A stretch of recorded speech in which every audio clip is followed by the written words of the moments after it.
धनबाद के गोविंदपुर थाना क्षेत्र के अंतर्गत कालडी मोड़ के समीप एक नदी में एक कार गिरने से 5 लोगों की मौत हो गई है।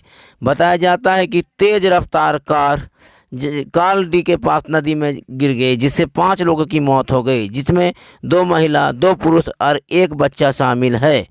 कार के बारे में बताया जा रहा है कि ये कार रामगढ़ से आ रही थी और शायद आसनसोल की ओर जा रही थी। कार में सवार लोगों की हालांकि पहचान नहीं हो पाई है, लेकिन बताया जा रहा है कि ये कार रामगढ़ से आ रही थी। कार की रफ्तार काफ़ी तेज़ थी और ये कालडी के मोड़ के पास एक नदी में गिर गई। बताया जाता है कि पुल के पास आते ही कार का संतुलन खो गया और सीधे जाके नदी में समा गई। ये कार पुल से 100 मीटर दूरी तक गई है ये कार, जिसे 5 लोग सवार थे। 5 की मौत हो गई है। ये कहाँ के रहने वाले थे ये तो स्पष्ट नहीं कहा जा सकता है, लेकिन स्थानीय लोग कह रहे हैं कि ये लोग रामगढ़ से आ रहे थे, रामगढ़ के रहने वाले हैं। मृतकों के पास तलाशी लेने के बाद एक मृतक के पास एक आधार कार्ड मिला है, जिसमें मृतक का नाम वसीम अकरम बताया जा रहा है। ये घटना है गोविंदपुर थाना क्षेत्र के कालाडी नदी के पास घटी है, जहां एक कार नदी में गिर गई है। तेज़ रफ्तार कार थी, जिसे 5 लोगों की मौत हुई है, जिसमें 2 महिला, 2 पुरुष और 1 बच्चे शामिल है। बहरहाल पुलिस पहुंचकर किरान से कार को निकाला गया है। शवों को भी निकालने की कोशिश की जा रही है। घटना है धनबाद के गोविंदपुर थाना क्षेत्र के कालाडी मोड़ के पास नदी में एक कार गिरी है। पुल से टकराते हुए कार नदी में गिर गई, जिससे 5 लोगों की मौत हुई है, जिसमें 2 पुरुष, 2 महिला और 1 बच्चा शामिल है। मृतकों की पहचान की कोशिश की जा रही है। 9 दिन पूर्व गिरिडीह के कुरैशी मोहल्ला के रहने वाले अरमान की मौत हटिया के पास ट्रैक्टर दुर्घटना में हुई थी। ट्रैक्टर दुर्घटना के बाद अरमान की मौत हो गई थी। इस मौत के बाद पूरे परिवार सदमे में। हालांकि अरमान के परिजन इसे हत्या करार दे रहे हैं।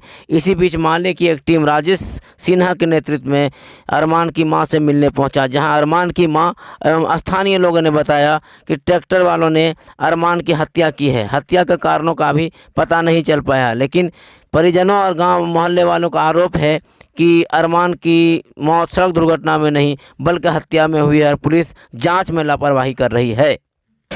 उसका मतलब एक्सीडेंट हुआ, उसको जानबूझ के हत्या किया गया है। और गरीब औरत है, कोयला वोला बेच के अपना बाल बच्चा पोसता पाल। हम लोग अभी उसका घर में हरियाणा चल रहा है। हम लोग मोहल्ला टोला, हम लोग महिला लोग सब उसको दे रहे हैं। उसका बाल बच्चा का खाना पीना हो रहा है। तो बोलिए इस तरह हम लोग कब तक उसका देखें? आज 9 दिन हो गया है, अब कोई सुनवाई ना हो रहा है।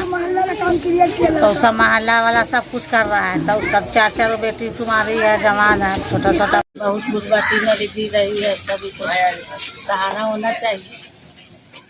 मेरा बाबू को जानबूझ करके मारा गया। 9 दिन हो गया, अभी तक कोई सुनवाई कानून नहीं हुआ। मेरे पास कोई सा सहारा नहीं। सब मेरा बाबू से चलता था लेकर के खर्चा। मेरे पास 2 लड़की जवान, हम किस पर ऊपर से करें? अभी लगभग 9 दिन पहले जो एक तरह से बक्सडी रोड में एक अरमान नामक युवा का एक तरह से एक्सीडेंट हो गया था और हम लोग उसमें बाहर में थे, लेकिन हमारे जितने भी साथी थे लगे हुए थे। लेकिन अभी तक जो भी एक्सीडेंट होता उसमें एक मुआवजा तय है सरकार की तरफ से, वो भी नहीं मिला है। और एक तरह से हम कह सकते हैं एक्सीडेंट नहीं है, हत्या है। इसलिए कह सकते हैं क्योंकि इस 9 दिनों में जो मार रहा है, जो मारा है, वो मिलने तक नहीं आया, बात करने तक नहीं आया। और जब उनसे संपर्क किया गया उनके मालिक से, तो उन्होंने कह दिया साफ तौर पे कि हमारा गाड़ी नहीं है, किसी दूसरे के नाम से। मान लीजिए मेरा गाड़ी कोई दूसरा चला रहा है तो एक्सीडेंट ठीक है मेरे नाम से होगा, लेकिन जो चलाने वाले हैं उस पर भी केस होगा। तो हम पुलिस प्रशासन से यही कहते हैं कि चूँकि कमाने वाले इनके यहाँ कोई नहीं है, एक अकेला कमाने वाला था अरमान, और पूरा घर अस्त व्यस्त हो गया, पूरा मोहल्ला अस्त व्यस्त हो गया है। भाकपा माले अभी आया है जांच करने के लिए। अगर 1-2 दिनों में इस पर तत्काल कार्रवाई नहीं होती तो निश्चित तौर पर कहेंगे कि पूरे मोहल्ले के साथ हम लोग आंदोलन के लिए बाध्य होंगे और ऐसा जो कार्य कर रहा है उस पर हम लोग पकड़ बनाएंगे। दूसरा है कि जो भी जनप्रतिनिधि हैं वो सारे जनप्रतिनिधि को चाहिए कि खुद से मिलकर इनके मुआवजे की बात की, इनके परिवार को क्या राहत दे सकते हैं उस पर बात हो। अगर नहीं हो रही तो निश्चित रूप से हम कहेंगे कहीं ना कहीं आप भी दोषी हैं। और Smita child care and vaccination centre, Podo हवाई अड्डा मोड़, गिरिडीह। अब आपके बच्चों को बेहतर इलाज के लिए गिरिडीह से बाहर जाने की ज़रूरत नहीं। Smita child care and vaccination centre, Podo हवाई अड्डा मोड़, गिरिडीह में प्रसिद्ध शिशु रोग विशेषज्ञ डॉक्टर विप्लव शास्त्री बच्चों का इलाज करते हैं। यहाँ सभी तरह के बच्चों के भर्ती होने की सुविधा मौजूद है। इस अस्पताल में NICU, phototherapy, warmer, immunisation, nebulisation, बड़े बच्चों के लिए बेड की सुविधा और अनुभवी लैब टेक्नीशियन के द्वारा जांच की सुविधा मौजूद है।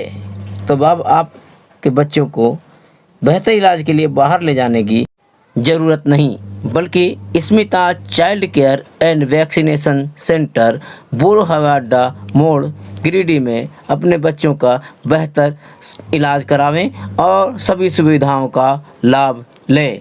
डॉक्टर विप्लव शास्त्री, शिशु रोग विशेषज्ञ, पोड़ो हवाई अड्डा मोड़, गिरिडीह, झारखंड।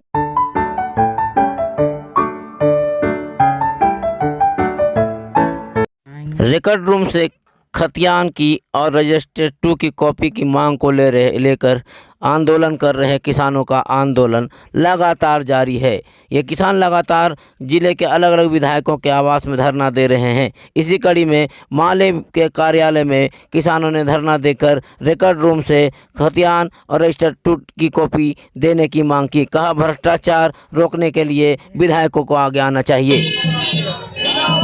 नया किसान विधायक के द्वार का ये 6ठा चरण है। 5 चरण तो हम लोग पूरा कर लिए, आश्वासन भी मिला, प्रतिफल नहीं मिल रहा है, लेकिन अंतिम उम्मीद और आखिरी उम्मीद जिसको बोलते हैं लेकर के हम लोग बाबू विधायक विनोद सिंह के दरबार पर आए हैं और उम्मीद है कि हम किसानों का आवाज़ को विधानसभा में उठाएंगे और हम लोग का इसका प्रतिफल मिलेगा। तो जुड़े रहिए JGTV के साथ। आज की खबरें आपको कैसी लगी हमें बताएं, कमेंट बॉक्स में जाएं और हमें बताएं। हम लोग लगातार कुछ ना कुछ बेहतर करेंगे और आपकी खबरें, जनता की खबरें जिला प्रशासन तक पहुंचाएंगे और राज्य सरकार तक पहुंचाएंगे। तो उम्मीद है आप लोग का सहयोग JGTV को मिलेगा। अगर आप तक सब्सक्राइब नहीं किए हैं तो सब्सक्राइब कर लें, आइकॉन घंटी दबाएं, शेयर करें, लाइक करें। तो फिर मिलते हैं कल नए खबरों के साथ। JGTV आपके साथ।